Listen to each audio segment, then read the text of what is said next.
আল্লাহ রাব্বুল আলামিন পৃথিবীতে যত বিধান দিয়েছেন, কোরআনের মধ্যে যত দ্বীনের এবং শরিয়াতের বিধান আছে, এই সব বিধানগুলো দুই প্রকার। কয় প্রকার? দুই প্রকার। একটা হচ্ছে আল্লাহর অধিকার বা আল্লাহর হক, আর একটা হচ্ছে বান্দার হক। তাহলে আল্লাহর হক হচ্ছে নামাজ, রোজা, হজ, যাকাত, এগুলো হচ্ছে আল্লাহর হক। আর বান্দার হক হচ্ছে পিতামাতার অধিকার, সন্তানের অধিকার, স্ত্রীর অধিকার, বোনের অধিকার, ভাইয়ের অধিকার, প্রতিবেশীর অধিকার। এগুলো হচ্ছে বান্দার হক, যেগুলো মানুষের সাথে সম্পৃক্ত। কথা কি বোঝা গেছে? আমরা যে আলোচনাগুলো এখন করছি, এগুলো হচ্ছে বান্দার হক সংক্রান্ত আলোচনা। বান্দার হক সংক্রান্ত আলোচনা আমরা শুনছিলাম। আসসালামু আলাইকুম ওয়া রাহমাতুল্লাহি ওয়া বারাকাতুহু। ইন্নাল হামদালিল্লাহিল আকরামিল্লাযী খালাকাল ইনসানা ওয়া কাররাম ওয়া 'allamahu মিনাল বায়ানি মা লাম ইয়া'লাম। فسبحان الذي لا يحصى امتنانه باللسان ولا بالقلم، ونشهد أن لا إله إلا الله وحده لا شريك له، ونشهد أن سيدنا وحبيبنا ومولانا محمدا عبده ورسوله الذي أرسله بالحق بشيرا ونذيرا وداعيا إلى الله بإذنه وسراجا وقمرا منيرا. فقد قال الله تعالى في كلامه المجيد وفرقانه الحميد: أعوذ بالله من الشيطان الرجيم. بسم الله الرحمن الرحيم.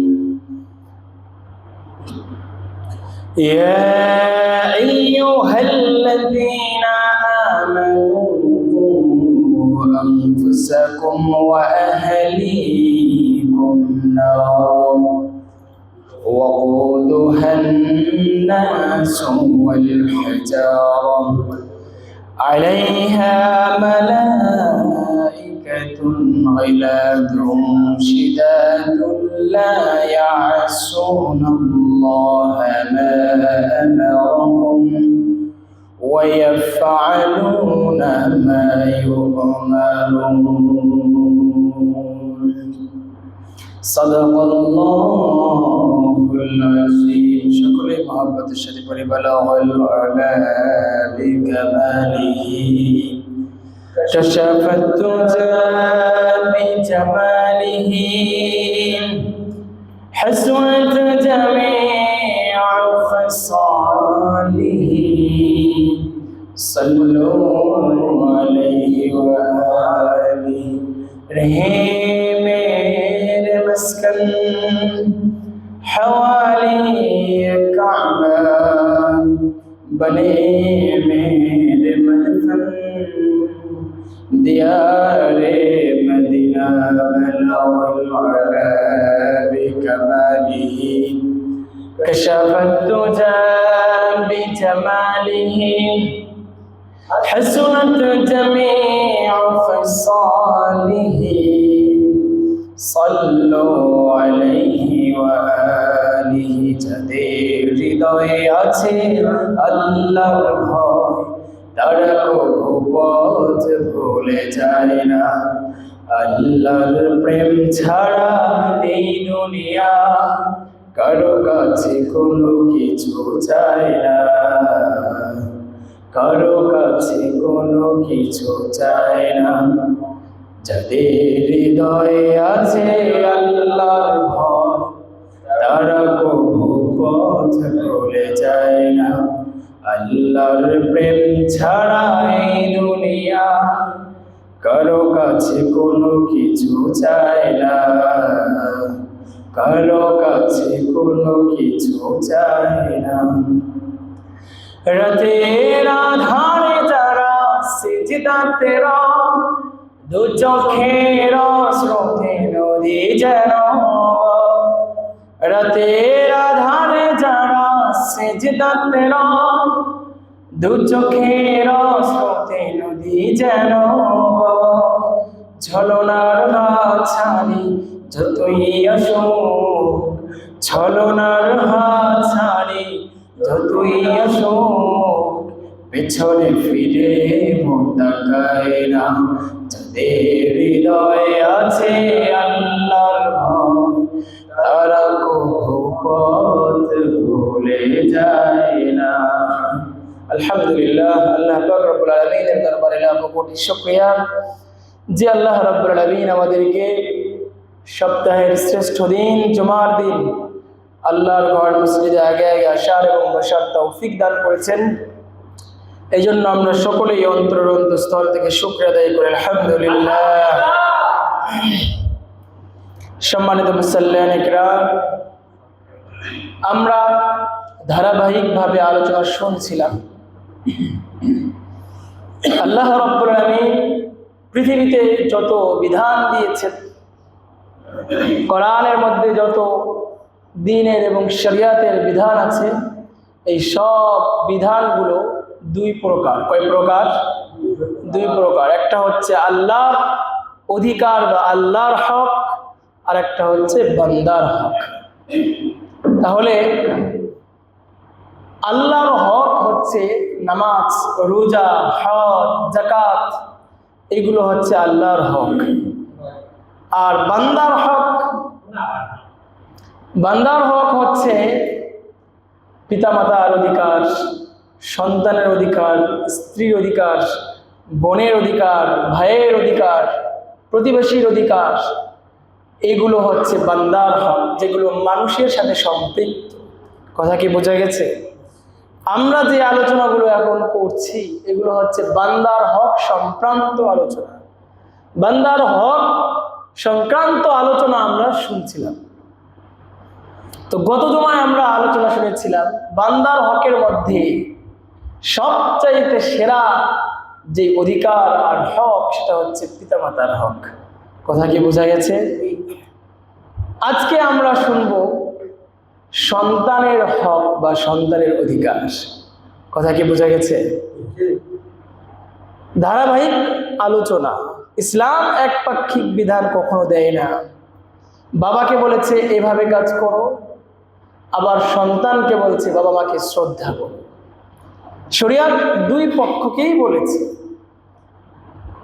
সন্তান হিসেবে ছেলের দায়িত্ব বাবাকে শ্রদ্ধা করা, সম্মান করা, বাবার কথা অনুযায়ী জীবন পরিচালনা করা, অর্থাৎ খারাপ পথে না যাওয়া। বাবা যেভাবে পরামর্শ দেয়, সুপরামর্শ দেয়, সেগুলো শুনে জীবনটাকে সুন্দর করা, বৃদ্ধ হয়ে গেলে তাদের খেদমত করা, এটা হচ্ছে সন্তানের দায়িত্ব।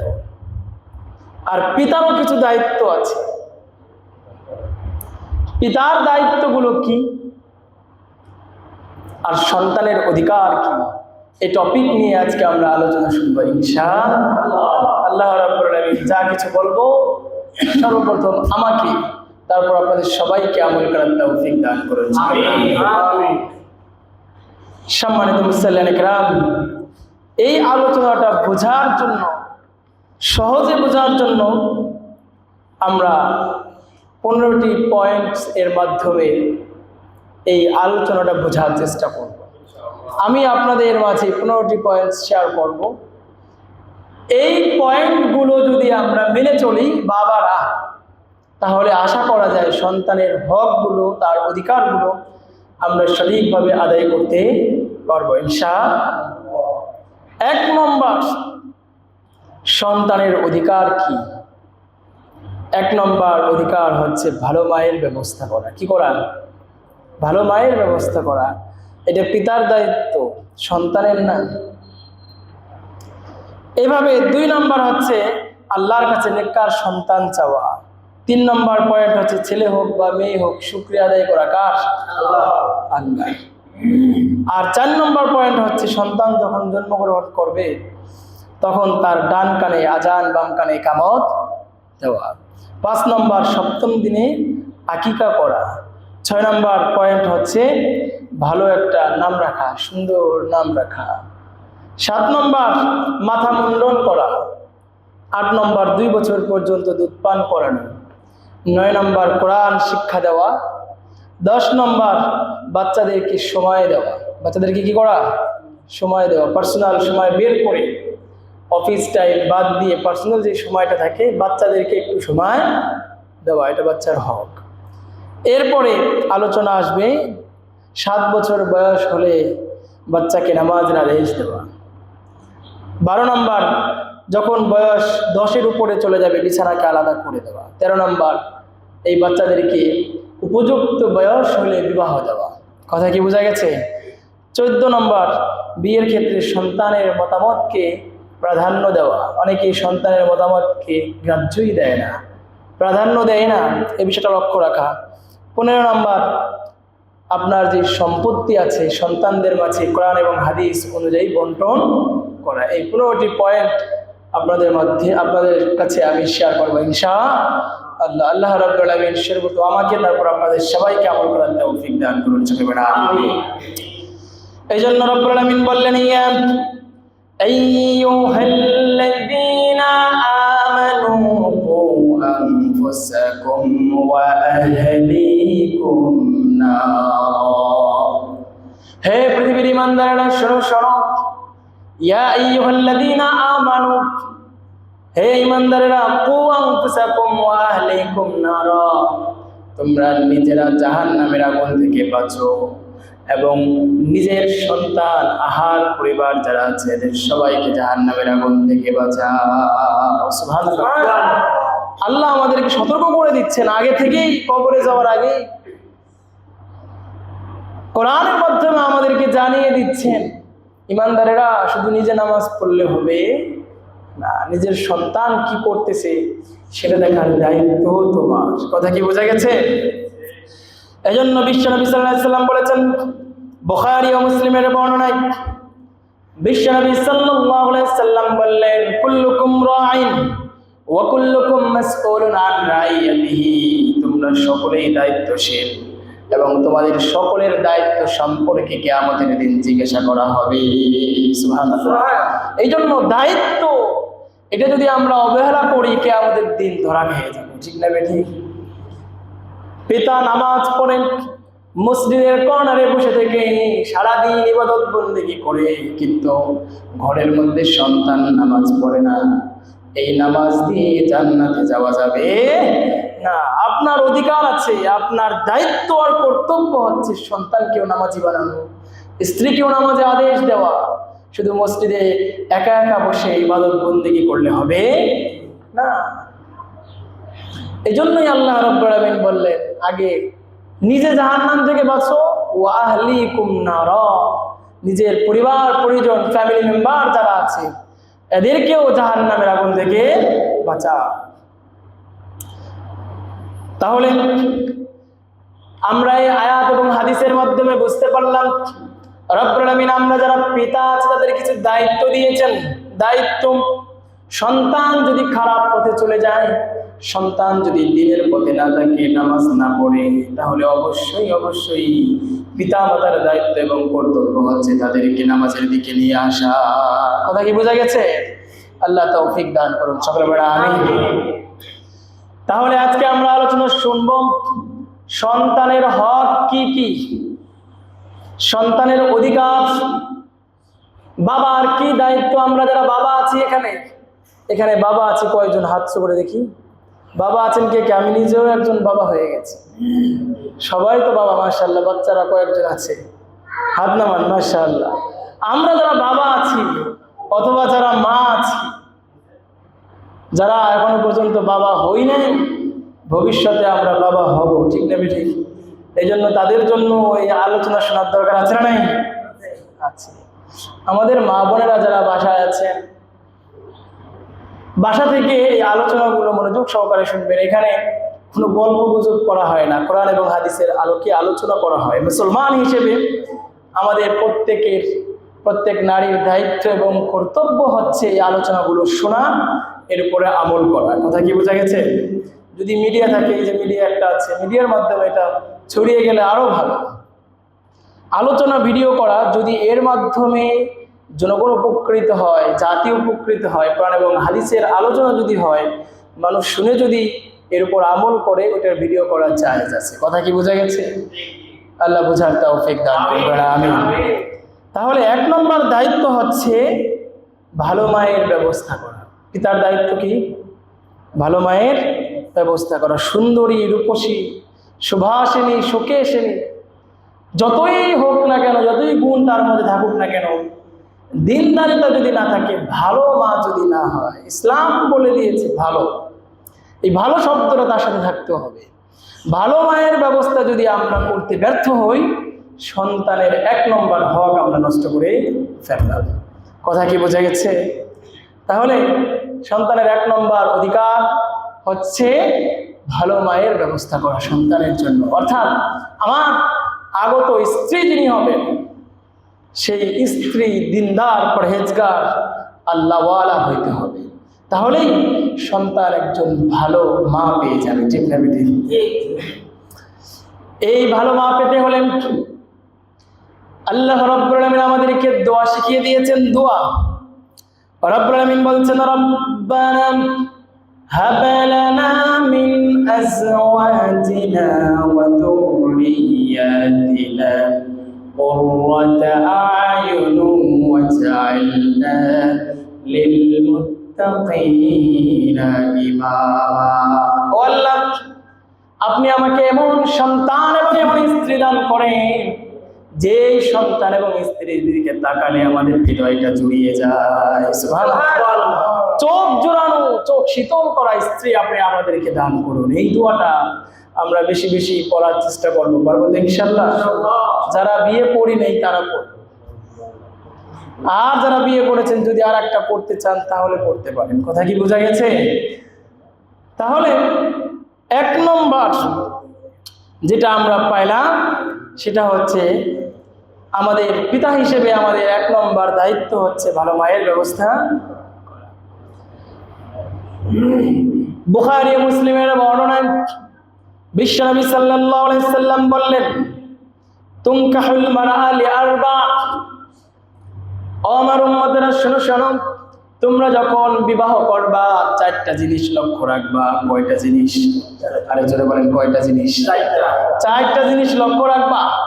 1 নম্বর হচ্ছে লিমা লিহা, তার সম্পদ আছে কিনা, অর্থাৎ তার তো না, তার পিতার সম্পত্তি আছে কিনা, এই বিষয়টা লক্ষ্য রাখবা। 1 নম্বর লিমা লিহা, এটা লক্ষ্য রাখতে পারো। আর 2 নম্বর হচ্ছে ওয়ালি হাসাবিহা, তার বংশমর্যাদা কেমন, সে কোন বংশের মেয়ে। কথায় আছে বংশ যদি ভালো হয় মেয়েটাও কি ভালো হয়। জাতের মেয়ে কালো ভালো, এমন একটা কথা আছে মনে হয়। তো বংশটা কেমন দেখতে হবে, তার মা কেমন, তার বোন কেমন, এগুলো ফলো করতে হবে। তাহলে বিশ্বনবী সাল্লাল্লাহু আলাইহি ওয়াসাল্লাম 2 নম্বর বললেন ওয়ালি হাসাবিহা, বংশ কেমন এটা দেখো।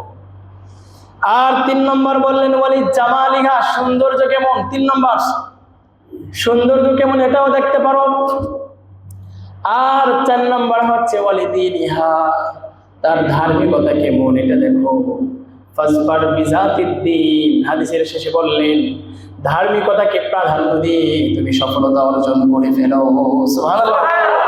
সুতরাং বোঝা গেল বিশ্বনবী সাল্লাল্লাহু আলাইহি ওয়াসাল্লামের হাদিসের ভাষ্য অনুযায়ী আগের সবগুলো আছে, মাল আছে, ধন আছে, বংশমর্যাদা আছে, সৌন্দর্য আছে, সব আছে।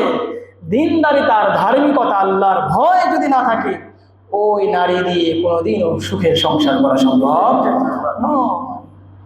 এই জন্য সুখের সংসার করতে হলে ওই মেয়েটার ভিতরে আল্লাহর ভয় আছে কিনা, দিনদারিতা আছে কিনা, এটা দেখতে হবে।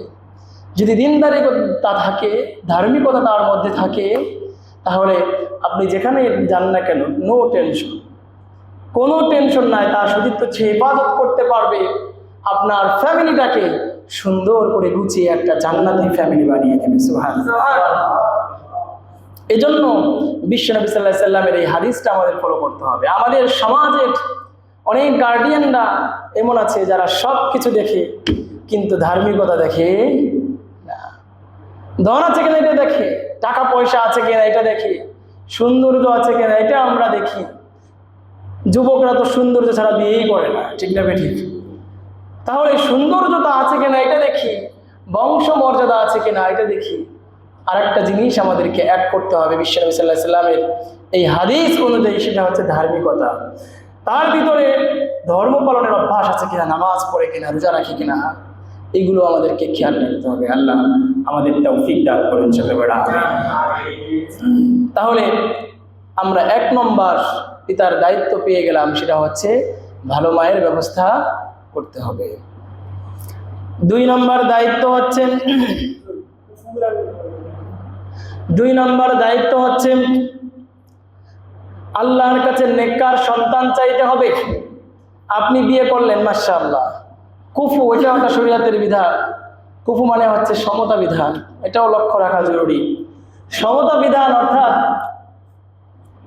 ছেলের বাবা হচ্ছে কোটি টাকার মালিক আর মেয়ে হচ্ছে জেলের মেয়ে অথবা নিম্ন শ্রেণীর মেয়ে, এটাও লক্ষ্য রাখতে হবে। অর্থাৎ কুফুর দিকে লক্ষ্য না রাখলে অনেক সময়, কুফু বলতে সমতা বিধান বোঝায়, সমতা বিধান রক্ষা না করলে অনেক সময় এই বিয়েগুলো টেকে না, সমস্যা হয়। কথা কি বোঝা গেছে? আল্লাহ বোঝার তৌফিক দান করবেন, আমিন। যদিও ইসলাম কোনো জাত, কোনো গোষ্ঠী এগুলো ফলো করে না, অমুক জাতের হতে হবে, অমুক গোষ্ঠীর হতে হবে, এগুলো ফলো করে না। মানুষ সবাই সমান। তবে পরিবারকে টিকিয়ে রাখতে হলে, সমাজকে টিকিয়ে রাখতে হলে শরীয়ত বলেছে যে তোমরা কুফুরটা অর্থাৎ সমতা বিধান এটাও লক্ষ্য রাখো। আল্লাহ বুঝার তৌফিক দান করুন। তাহলে 2 নম্বর আমাদের দায়িত্ব হচ্ছে যে আল্লাহর কাছে নেককার সন্তান চাওয়া। আপনি বিয়ে করলেন, 4টা গুণ দেখিয়ে বিয়ে করেছেন, আলহামদুলিল্লাহ। মেয়ের মধ্যে দিনদারিতা আছে, সৌন্দর্য আছে, মাল আছে, বংশ ভালো। এবার বিয়ে করা শেষ, এবার সন্তান চাইতে হবে, নেককার সন্তান। কি সন্তান? নেককার সন্তান চাইতে হবে। নেককার সন্তান যদি না হয়, যে সন্তান আপনার আসতেছে ওই সন্তানই আপনার গলায় ছুরি ধরতে পারে, আছে না নাই? বাংলাদেশে এমন অনেক ঘটনা আছে, পিতা নিজের সর্বস্ব সব বিক্রি করে ছেলেকে বিশ্ববিদ্যালয়, ঢাকা বিশ্ববিদ্যালয় সহ পৃথিবীর বড় বড় বিশ্ববিদ্যালয়ে পড়ালেখা করিয়েছে, শিক্ষিত বানিয়েছে। সেই পিতার গলায় ছুরি ধরে সন্তান পিতাকে দুনিয়া থেকে বিদায় করে দিয়েছে, আছে না নাই? এই জন্য নেককার সন্তান চাইতে হবে। কি সন্তান? নেককার সন্তান চাইতে হবে। রব্বুল আলামিন আমাদেরকে দোয়া শিখিয়ে দিয়েছেন, দোয়া। রব্বুল আলামিন বললেন, রব্বি হাবলি মিনাস সালিহিন। ও আমার বান্দারা, যখন তোমরা সন্তান চাও, আল্লাহর কাছে সন্তান চাও, তখন তোমরা নেককার সন্তান চাও। সুবহানাল্লাহ। নেককার সন্তান চাইতে হবে, তা না হলে এই সন্তান এক সময় আপনার কাল হয়ে দাঁড়াতে পারে। কথা কি বোঝা গেছে? এটা হচ্ছে আমাদের 2 নম্বর দায়িত্ব। 3 নম্বর, ছেলে হোক বা মেয়ে হোক, শুকরিয়া আদায় করতে হবে কার? আল্লাহ। জোরে বলেন, শুকরিয়া আদায় করতে হবে কার? আল্লাহ।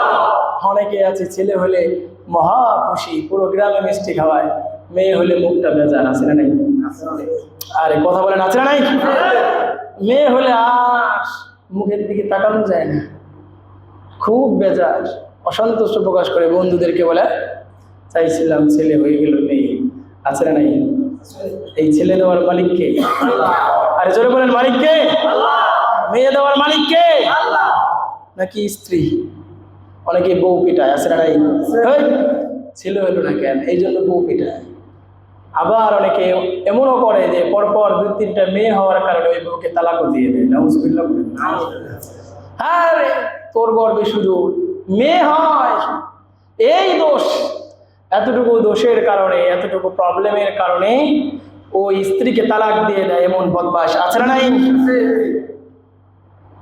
শরীয়ত বলেছেন সন্তান দেওয়ার মালিক হচ্ছেন আল্লাহ। কে? আল্লাহ। এই জন্য রব্বুল আলামিন বললেন ইয়াহাবু লিমান ইয়াশাউ ইনাসাও ওয়া ইয়াহাবু লিমান ইয়াশাউ যুকুর। রব্বুল আলামিন বললেন আমি যাকে চাই তাকে ছেলে সন্তান দেই, আবার যাকে চাই তাকে মেয়ে সন্তান দেই, আবার যাকে চাই তাকে ছেলেও দেই না, মেয়েও দেই না। ঠিক না ঠিক? তাহলে সন্তান দেওয়ার মালিক কে? আল্লাহ। এই জন্য সন্তান চাইবো কার কাছে গিয়ে? আল্লাহর কাছে চাইবো মোনাজাতে, নাকি মাজারে গিয়ে বলবো বাবা আমার একটা ছেলে সন্তান দেওয়া আছে না নাই? এমন আমাদের অনেক সমাজে আছে, আমাদের ওদিকেও আছে, ফরিদপুরে আরো বেশি। তো মাজারে গিয়ে বাবার কাছে সন্তান চাওয়া যাবে না, সন্তান ডিরেক্টলি চাইতে হবে আল্লাহর কাছে। কথা কি বোঝা গেছে? আল্লাহ বুঝার তৌফিক দান করুন। বিশ্বনবী সাল্লাল্লাহু আলাইহি সাল্লাম বললেন খায়রুকুম মান বুক্কিরা উনসা, তোমাদের মধ্যে সবচেয়ে সেরা পুরুষ, সবচেয়ে সেরা ব্যক্তি হলো ওই ব্যক্তি যার সংসারে সর্বপ্রথম সন্তান হয় কন্যা সন্তান। সুবহানাল্লাহ। ওই সংসারে আল্লাহ রাব্বুল আলামিন বরকত দিয়ে ভরপুর করে দেন। সুবহানাল্লাহ। ওই বাবা তাড়াতাড়ি এস্টাবলিশ হয় যেই বাবার ঘরে প্রথম সন্তান হয় মেয়ে। কথা কি বোঝা গেছে? বিশ্বনবী সাল্লাল্লাহু আলাইহি সাল্লাম বলেছেন যদি তোমরা একটা মেয়েকে সুন্দরভাবে লালন পালন করতে পারো, শিক্ষিত বানাতে পারো এবং মেয়েটাকে একটা ভালো স্বামী দেখে বিবাহ দিতে পারো, আল্লাহ রাব্বুল আলামিন তোমার জন্য জান্নাত বরাদ্দ রেখে দিয়েছে। আর যদি 2টা মেয়েকে লালন পালন করো 2টা জান্নাত পাবা। সুবহানাল্লাহ। আর যদি 3টা মেয়েকে যদি তুমি এইভাবে সুন্দরভাবে লালন পালন করে একটা ভালো ছেলের সাথে বিবাহ দিতে পারো, তাহলে আল্লাহ রাব্বুল আলামিন দুনিয়ার মতো 10 দুনিয়ার 3টা জান্নাত তোমার জন্য রেখে দিয়েছে। এই জন্য লাভ নাকি লস? আরে কথা বোঝা গেছে? লাভ নাকি লস? মেয়ে হলে বেজার হওয়া যাবে, মুখ কালো করা যাবে? আল্লাহ বুঝার তৌফিক দান করুন। আমিন। হয়ে গেল, সন্তান হয়েছে, জন্মগ্রহণ করেছে, বিয়ে করেছেন, নেককার সন্তান চাইছেন, এবার নেককার সন্তান আল্লাহ দিয়ে দিয়েছে। 4 নম্বর আপনার দায়িত্ব হচ্ছে, আপনার দায়িত্ব হচ্ছে সন্তান জন্মগ্রহণ করার পরে কানের সামনে গিয়ে আজান দেওয়া। কি দেওয়া? আজান দেওয়া। ডান কানে আজান, বাম কানে ইকামত। কথা কি বোঝা গেছে? অনেক মানুষ এমন হয় সন্তান জন্মগ্রহণ করেছে, মসজিদের ইমাম সাহেব, মুয়াজ্জিন সাহেব এগুলো খোঁজে, আছে না নাই? হুজুর আসতে অনেক দেরি হইতে পারে, অনেক প্রবলেম হইতে পারে, আপনি হসপিটালে আছেন যেখানে হুজুর নাই, কি করবেন? আপনি আজান দেবেন। কথা কি বোঝা গেছে? আপনার দায়িত্ব হচ্ছে আপনার যদি সন্তান হয় অথবা আপনার নাতি হয়েছে, আপনি কি করুন? নাতিটাকে কাছে নেন, এরপরে তার ডান কানে আস্তে আস্তে সাউন্ড দিয়ে আজান দেন। জোরে দিতে হবে না, এমন কোনো কর্তব্য আবশ্যকীয় বিষয় নয়। আপনি আস্তে আস্তে তার ডান কানে আজান দেন, বাম কানে ইকামত দেন। আল্লাহ রাব্বুল আলামিন এই সন্তানকে পৃথিবী আসার পর নেককার সন্তান হিসেবে কবুল করবেন ইনশাআল্লাহ। তিরমিজির বর্ণনায় হযরত আবু রাফি রাদিয়াল্লাহু তাআলা বলেন রাআইতু রাসূলুল্লাহি সাল্লাল্লাহু আলাইহি ওয়াসাল্লাম আযানা ফি উযুনিল হাসান হিনা ওয়ালাদাতুহু ফাতিমা। যখন বিশ্বনবী সাল্লাল্লাহু আলাইহি সাল্লামের মেয়ে ফাতিমা রাদিয়াল্লাহু তাআলার সন্তান হাসান রাদিয়াল্লাহু তাআলা যখন জন্মগ্রহণ করলেন, বিশ্বনবী সাল্লাল্লাহু আলাইহি সাল্লাম তখন হাসানকে কোলে দিলেন এবং ডান কানে আজান, বাম কানে ইকামত দিলেন। সুবহানাল্লাহ। এই জন্য এই সুন্নাতটা আমরা পালন করার চেষ্টা করব। পারবো তো ইনশাআল্লাহ? আল্লাহ পালন করার তৌফিক দান করুন। সকলে বলেন আমিন। এই আজান দেওয়ার হিকমত কি, উদ্দেশ্য কি? এই আজান এবং ইকামত দেওয়ার উদ্দেশ্য হচ্ছে দুনিয়ায় বাচ্চা আসার পরে সর্বপ্রথম যেই শব্দটা বাচ্চার কানে যাবে ওই শব্দটাই হচ্ছে আল্লাহর বরত্বের শব্দ। সুবহানাল্লাহ, আল্লাহু আকবার। শুনে রেখো বাচ্চা, তুমি জন্মগ্রহণ করেছো এই দুনিয়া, আসমান জমিন সব কিছু সৃষ্টিকর্তা কে? আল্লাহ। আল্লাহ সবচাইতে বড়। এই শব্দটা বাচ্চার কানে পৌঁছে দেওয়া। 2 নম্বর উদ্দেশ্য হচ্ছে আজান শেষ, ইকামত শেষ। আজানও হয়ে গেছে, ইকামত হয়ে গেছে, এবার নামাজ দাঁড়ানো বাকি। অর্থাৎ ইকামতের পরে নামাজ কিন্তু বেশি সময় আর দেরি হয়। ইকামত শেষ, ইমাম সাহেব দ্রুত নামাজ শুরু করে দেন, ঠিক না ঠিক? ঠিক তেমনি ভাবে দুনিয়ার জিন্দেগিটা একেবারে সংক্ষিপ্ত। আজান শেষ, ইকামত শেষ, এবার শুধু জানাজা নামাজ বাকি। সুতরাং এই জানাজার জন্য প্রস্তুত হও আর এই দুনিয়ায় আল্লাহর বিধান অনুযায়ী জীবনটাকে পরিচালনা করো। সুবহানাল্লাহ। তাহলে আজান এবং ইকামতের উদ্দেশ্য এটা। দুনিয়ার এই সময়টা একেবারেই কম সময়, ক্ষীণ সময়, ধোঁকা, এগুলো ছাড়া আর এই দুনিয়া কিছুই নয়। জানাজা নামাজ তোমার সামনে ওয়েট করছে, অপেক্ষা করছে। তাহলে আখিরাতের জিন্দেগির তুলনায় দুনিয়ার জিন্দেগির সময় হচ্ছে আকামত ইমাম সাহেব দিয়ে ফেলেছে, খতিব সাহেব নামাজ শুরু করবে, এর মাঝে যে কয়েক সেকেন্ড, এই কয়েক সেকেন্ডের তুলনাই হচ্ছে এই দুনিয়া। কথা কি বোঝা গেছে? আল্লাহ বুঝার তৌফিক দান করুন, সকলে বড় আমিন। তাহলে কয় নম্বর দায়িত্ব পাইলাম আমরা? 4 নম্বর। কয় নম্বর? পিতা হিসেবে 4 নম্বর দায়িত্ব পেয়ে গেলাম। এবার 5 নম্বর দায়িত্ব আমাদের, সেটা হচ্ছে 7ম দিনে আকিকা করা। কি করা? আকিকা বোঝেন আপনারা? 7ম দিনে আকিকা করা। যদি ছেলে হয় তাহলে 2টো খাসি, আর যদি মেয়ে হয় 1টা খাসি। কথা বোঝা গেছে? ছেলে হলে কয়টা খাসি? 2টা খাসি, আর মেয়ে হলে 1টা খাসি দিয়ে আকিকা করতে হবে। এর মাধ্যমে এই সন্তানের যাবতীয় বিপদ আপদ আল্লাহ রাব্বুল আলামিন দূর করে দেবেন। সুবহানাল্লাহ। পারবেন তো ইনশাআল্লাহ? যাদের সচ্ছলতা আছে তারা আমরা 7ম দিনে করব। এখন হুজুর সক্ষমতা এখন নাই, টাকা পয়সা পরে হয়েছে, কি করব? আপনি পরবর্তী যে কোনো সময়, যে কোনো বয়সে আপনার বাচ্চার আকিকা করতে পারবেন। কথা কি বোঝা গেছে? আবু দাউদের বর্ণনায় বিশ্বনবী সাল্লাল্লাহু আলাইহি সাল্লাম বললেন, কুল্লু গুলামিন রাহিনাতুন বিআকিকা, প্রত্যেক সন্তান আকিকার সাথে আবদ্ধ থাকে। তুসবাহু আনহু ইয়াওমা সাবিহি, সুতরাং তোমরা 7ম দিনে এই বাচ্চার জন্য আকিকা করে দাও। সুবহানাল্লাহ। এটা বিশ্বনবী সাল্লাল্লাহু আলাইহি সাল্লামের সুন্নাহ। আমরা যারা পারবো এই আকিকার যে বিধানটা আছে এগুলো পালন করার চেষ্টা করবো। আল্লাহ তৌফিক দান করুন। তাহলে 5 নম্বর দায়িত্ব আমরা পাইলাম আকিকা করা। 6 নম্বর, আমরা যারা বাবা আছি আমাদের দায়িত্ব হচ্ছে সন্তানের সুন্দর নাম রাখা। সন্তানের কি রাখা? সুন্দর নাম রাখা। নাট বল্টু সেন্টু এইগুলো নাম রাখা যাবে না। ব্রাশ ফায়ার নো, এইগুলো নাম রাখা যাবে না। নাম রাখতে হবে সুন্দর, যেই নাম শুনলে হৃদয়টা জুড়িয়ে যায়। কথা কি বোঝা গেছে? আব্দ শব্দযোগে নাম রাখা সবচাইতে বেস্ট। অথবা কোনো নবীর নামে আব্দ বলতে আব্দুল্লাহ, আব্দুল মুত্তালিব, এগুলো আব্দ শব্দযোগে। অথবা যে কোনো আল্লাহওয়ালা বুজুর্গ নবীদের নাম আছে, এদের নামের সাথে মিল রেখে আমরা নাম রাখার চেষ্টা করবো ইনশাআল্লাহ। কিয়ামতের দিন আল্লাহ রাব্বুল আলামিন ডাক দিবেন, ইব্রাহিম দাঁড়াও, ও আমার ইব্রাহিম দাঁড়াও।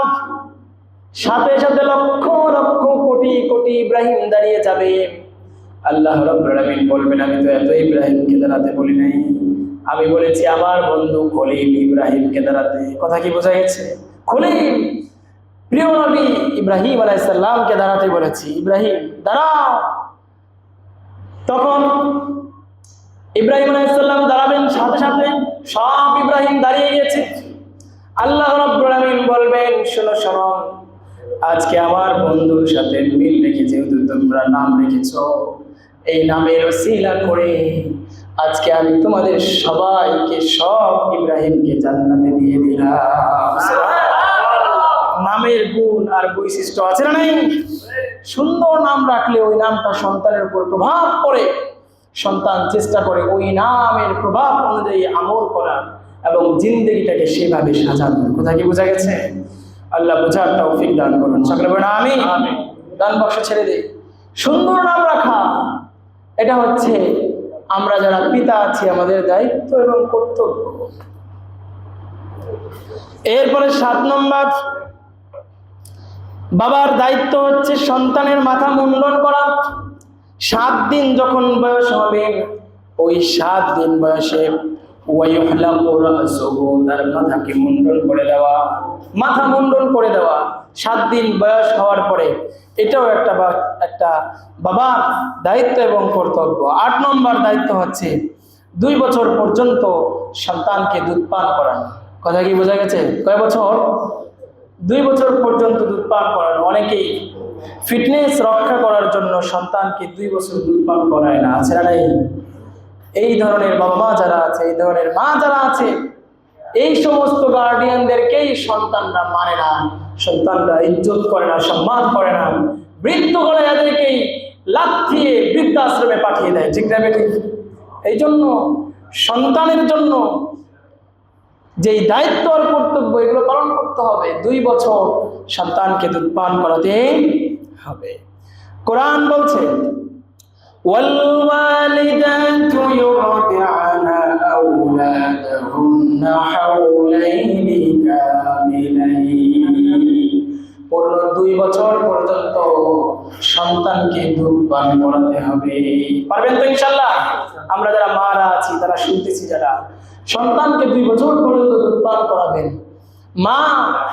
মার দায়িত্ব এবং কর্তব্য আছে 2 বছর দুধ পান করানো। যদিও পিতার মূল দায়িত্ব হচ্ছে সন্তানকে দুধ পান করানোর ব্যবস্থা করা। মনে করেন মা চলে গিয়েছে আর এক জায়গায়, তখন পিতার দায়িত্ব হবে সন্তানকে দুধ পান করানো। 9 নম্বর দায়িত্ব হচ্ছে একজন বাবা হিসেবে সন্তানকে ধর্মীয় জ্ঞান শিক্ষা দেওয়া, কোরআন শিক্ষা দেওয়া। কথা কি বোঝা গেছে? কিয়ামতের দিন সন্তান যখন জাহান্নামের দিকে চলে যাবে, আল্লাহকে বলবে, আল্লাহ আমার বাবা মা আমাদেরকে দিন শিখায় নাই, ধর্ম শিখায় নাই, ইসলাম শিখায় নাই, কোরআন শিখায় নাই, যার কারণে জানি না জাহান্নাম আছে জান্নাত আছে, এগুলো জানি না, যার কারণে আজকে আমাদের এই পরিণতি হয়েছে। সুতরাং জাহান্নামের গেটের উপর বাবা মাকে শুইয়ে দেয়, এদেরকে পাড়িয়ে পাড়িয়ে আমরা জাহান্নামে যাবো। আউযুবিল্লাহ। এই জন্য বাবার দায়িত্ব সন্তানকে কোরআন শিক্ষা দেওয়া। ওই কঠিন কিয়ামতের দিন সন্তান বলবেন, রব্বুল আলামিন আমার বাবা আমাকে কোরআন শিক্ষা দেয় নাই, ছোট্টবেলায় মাদ্রাসা পাঠায় নাই, মক্তবে পাঠায় নাই, আছে না নাই? সব শিক্ষার গুরুত্ব আছে, কোরআনের শিক্ষার গুরুত্ব নাই। কোরআনকে 4 সাবজেক্ট মনে করতাম। কিয়ামতের দিন বিশ্বনবী সাল্লাল্লাহু আলাইহি ওয়াসাল্লাম কঠিন হুঁশিয়ার দিয়েছেন, وقال الرسول يا رب إن قومي اتخذوا هذا القرآن مهجورا। والله আমার এই সম্প্রদায়, আমার এই গোত্রের লোকেরা, আমার এই উম্মতগুলোর মধ্যে থেকে এই সমস্ত লোকেরা এরা কোরআনকে 4 সাবজেক্ট হিসেবে মনে করত। সুতরাং এদেরকে ধরে ধরে জাহান্নামে দিয়ে দাও। নাউযুবিল্লাহ। এই জন্য সন্তানকে কোরআনের শিক্ষা দিতে হবে। আপনি সন্তানকে ডাক্তার বানান, ইঞ্জিনিয়ার বানান, যা মন চায় তাই বানান, নো প্রবলেম, ইসলাম এটাকে বাধা দেয় না। কিন্তু সন্তানকে কোরআন শিক্ষা দিতে হবে, প্রাথমিক জ্ঞান দিতে হবে, ইসলামিক ধারণা দিতে হবে, মক্তবে পাঠাতে হবে, মাদ্রাসায় প্রাথমিক হলেও পড়াতে হবে। আল্লাহ বুঝার তৌফিক দান করুন। সকলে বলেন আমিন। তাহলে বাবা হিসেবে 9 নম্বর দায়িত্ব পর্যন্ত আমরা আজকে আলোচনা করলাম। আরও রয়েছে প্রায় 6টি। মোট বলেছিলাম সন্তানের অধিকার আর বাবার দায়িত্ব, মোট 15টি পয়েন্ট আপনাদের মধ্যে আমি শেয়ার করতে চেয়েছিলাম, কিন্তু সময় যেহেতু শেষ, আগামী সপ্তাহে বাকি অংশ আলোচনা করবো ইনশাআল্লাহ। যা কিছু আলোচনা করলাম, আল্লাহ রাব্বুল আলামিন সর্বপ্রথম আমাকে, তারপর আপনাদের সবাইকে আমল করার তৌফিক দান করুন। সকলে বলেন আমিন।